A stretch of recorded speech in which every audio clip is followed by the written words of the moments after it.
Welcome to another episode of Shock Therapy. This is Toast. I'm joined with Berg. We're going to be talking about comics tonight and the effect COVID had on comics, both reading and buying. We are on Spotify, iTunes, and Google Play. So if you are on any of those, please review, please subscribe. Thumbs up, thumbs down, whatever you do. However those work. I have none of those, so I don't know. I have Google Play, but I don't listen to podcasts. I also don't listen to podcasts unless my friends do it and I notice that they talk about a topic that I want to hear. So Wilson just tells us, oh, we're on Spotify now. And Berg and I don't have any idea what that means. Yeah, so COVID. You had asked if it changed my buying pattern, and I said no. I said that it had changed my reading pattern. Yes. And you said it changed your buying. It changed my buying, it changed my reading, it changed all kinds of stuff. I'm very curious. For comics. For those of you who don't know or care, I have worked at a comic book store since 1997 till today. It's an impressive run. And I actually worked for a comic book store since 1989, on and off until 1987, until today. So I have been dealing with the retail-ish side of comics for a while. I've been reading since about 87. I've been reading since about 77 or 78. Not reading, but I was 3 when I got my first comics, but I still have. I was in 2nd grade. Zach Wager. Oh, yeah? Yep. Introduced me to comics. All been downhill since then. What do you remember what comic he introduced you? It was, I always get the name wrong. It was basically the who's who of the Marvel Universe. Marvel Universe? The official handbook? Yes, official handbook. The deluxe edition, the white covers, or? White covers. Yeah. The second, volume 2. So he had those, and that's all I knew at the time is just character profiles. Oh, those are so good. And then we would just make up our own stories. We use those to play Dungeons and Dragons with superheroes. Oh, nice. Yeah. So, essentially, since 1986, I have gone or worked at a comic book store every week except for 2 until this year. And those 2 weeks, I even went to a comic book store on my honeymoon. That's crazy. Not because I wanted to, but because we were at a mall and my wife said, oh, there's a comic book store, we should go in because you like comics. And I was like, the last thing I want to do is go to a comic book store. I went to all the toy stores. My wife has said the same thing while we were on vacation. I'm like, I don't need to go into a comic shop while we're on vacation. A lot of my coworkers and bosses, anywhere they go, they check out the local comic stores to see if there's stuff for the store, to get ideas. I have zero interest in. I guess that makes sense from a professional aspect, but as a reader, like my stuff will be in the box when I get back. The first half of my comic book time, I would get home and I would read every comic I got that day or over the next day or 2 or 3, depending upon how many comics I got. Because that was my hunger for comics. Starting in the early 2000s, when there were a lot of bad comics, I slowed down reading comics. I slowed down buying comics. Still sold them, still paid attention to them, but and then as when Preacher and Garth Ennis started getting huge again in the early 2000s, I started reading more and more good comics, or what were supposedly good comics. And then in whenever it was, March of 2020, Jesus. So COVID hit. Right. And we were forced to close. And for the first time since 2002, when I went on that vacation where there were no comic stores, I took comics on the vacation, but they weren't new ones. Oh, see, I do bring comics on vacation. Usually it's some sort of digital. So like, I hate comics on digital. I read Afterlife with Archie while I was in, I think, Costa Rica, and I loved it. Loved Costa Rica or reading that? Or? Both, but so I'd gotten in. I think it was a Humble Bundle thing. That's how I got a bunch of the digital stuff.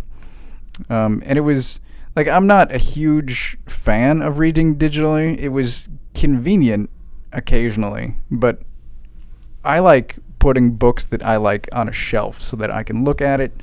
I can pull it off the shelf whenever I want. I don't really want my comics in boxes. It's inconvenient to both store and to reread. I prefer bookshelves. So if I really like a book, I'll get the collection, and then I have immediate access to it. That is a phenomenal reason to read trades. One of the best and most eloquent ways to read or suggest to read trades. I disagree, but I like it. So anyway, in March when we were forced to shut down, there were new comics because everything shut down. To recap, how long was the store shut down and how long was sort of the industry shut down for not releasing new product? So the store was shut down for 4 or 5 weeks. I think we shut down in March and we opened the last week of April to curbside only. There was one or 2 weeks of curbside comics because they still had comics to get, but then they stopped shipping comics. So there was nothing to give. And then we were told we couldn't be here because everything shut down. Yeah, it was a mess in those early months. Because nobody knew what was going on and everything was awful. And so what I found when I wasn't here every day and I wasn't talking to people every day, it was that I didn't give a shit about comics. It's so surprising. You've said that to me before, but I'm still surprised to hear it. I still haven't read some comics from March. Ones that you want to read? Ones that I bought with the purpose of reading. Oh, wow. They're still in a pile. All right. And that pile's only getting bigger because comics are back out now. We're going to get to my pile later. Yeah.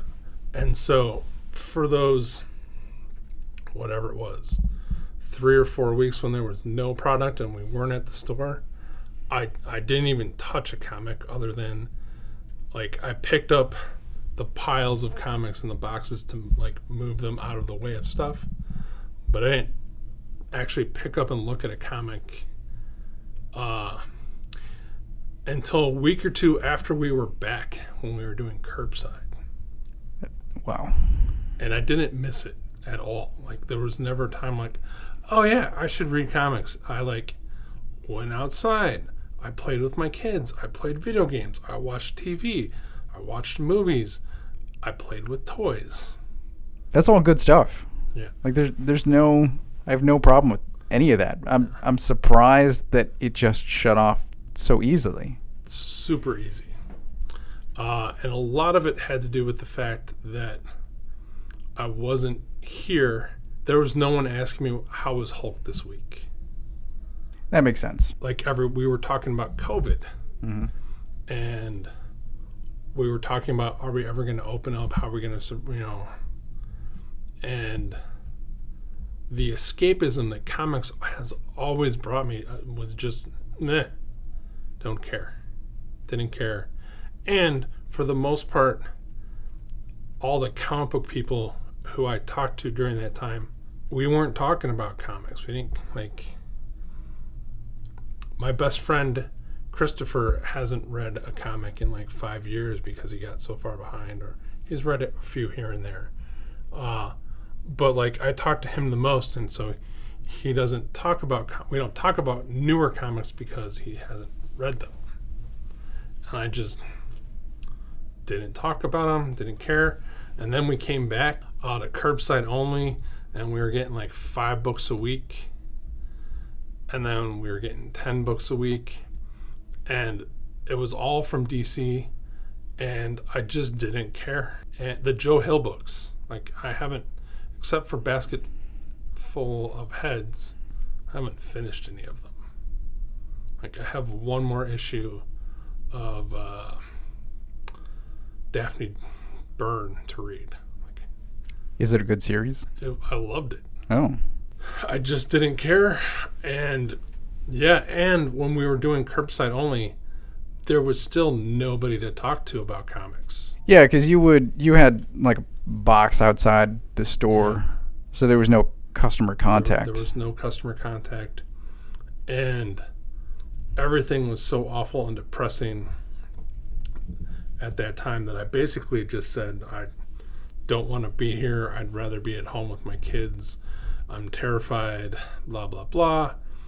And then I realized, like, oh man, I haven't read that issue of Immortal Hulk yet.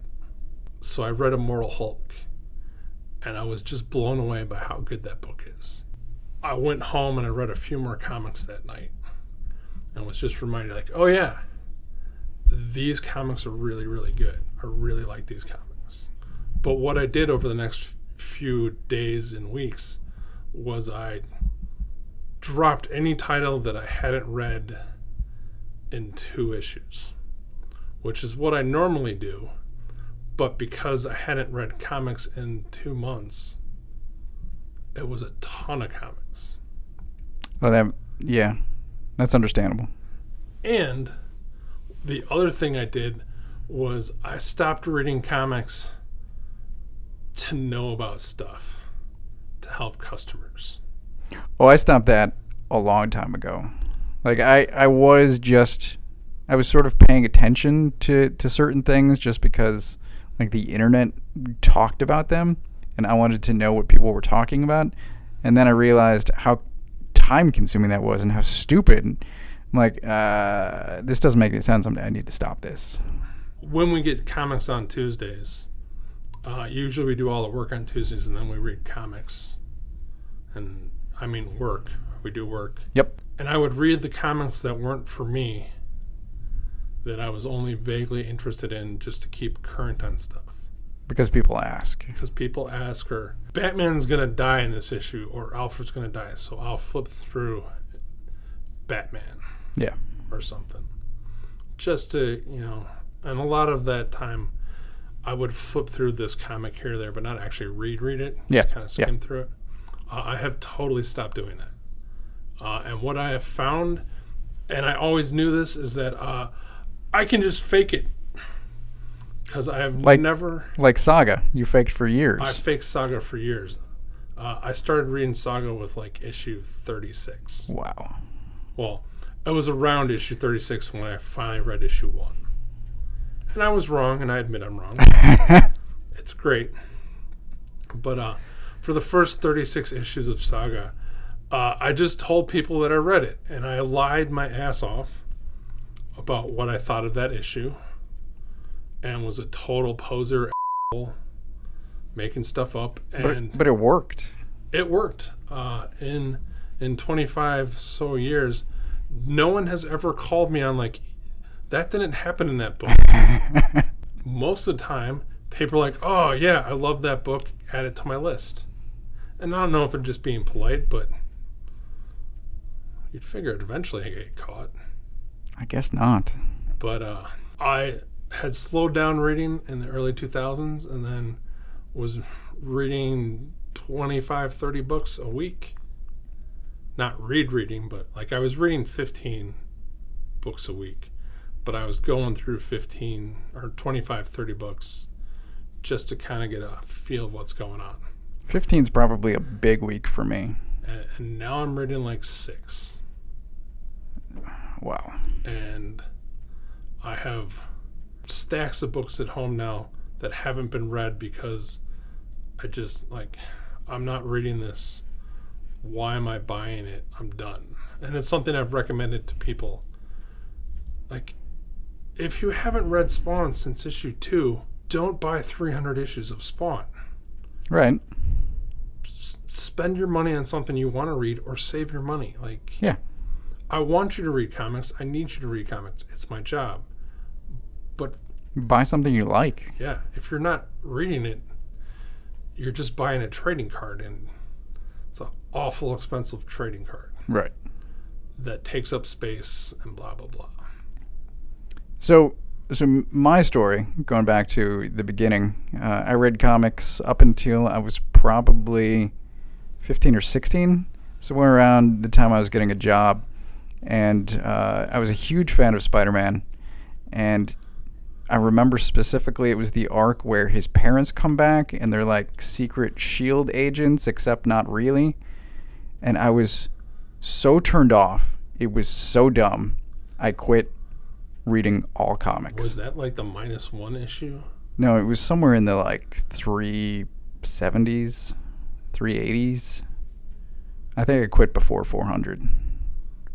That was when I quit reading. Well, yeah.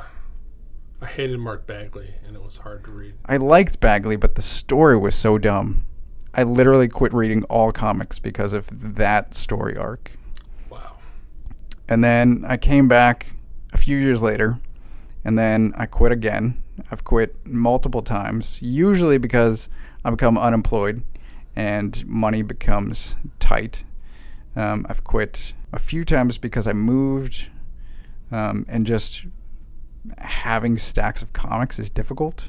I moved a lot for about 10 years, but for the last 9 years, I think I started in 2011 with New 52.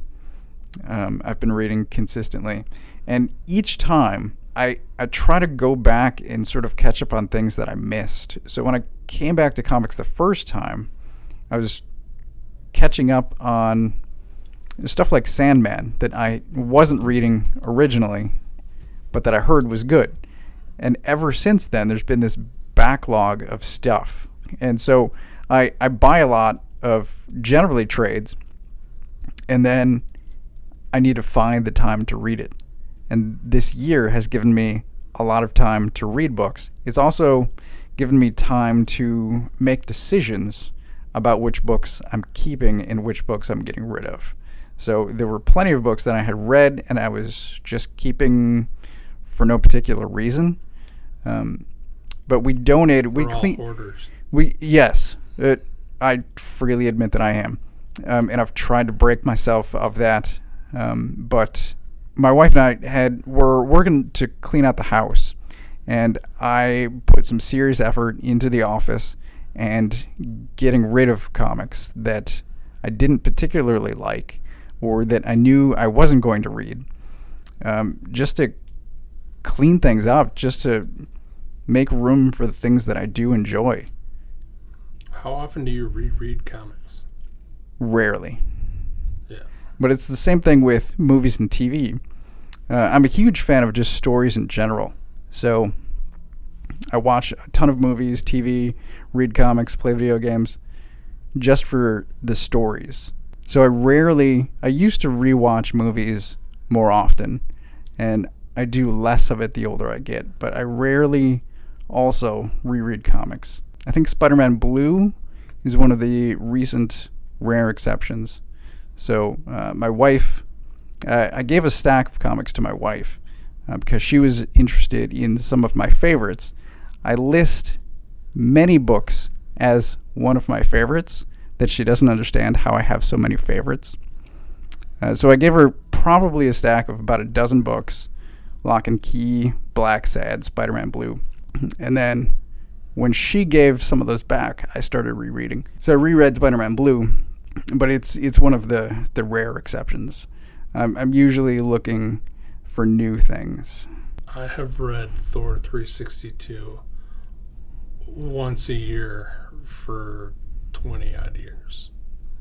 That's cool. And I have read Watchmen twice because I read it, liked it, forgot about it, and then wanted to read it after I saw the movie because I'm like, I don't remember any of this. That makes sense.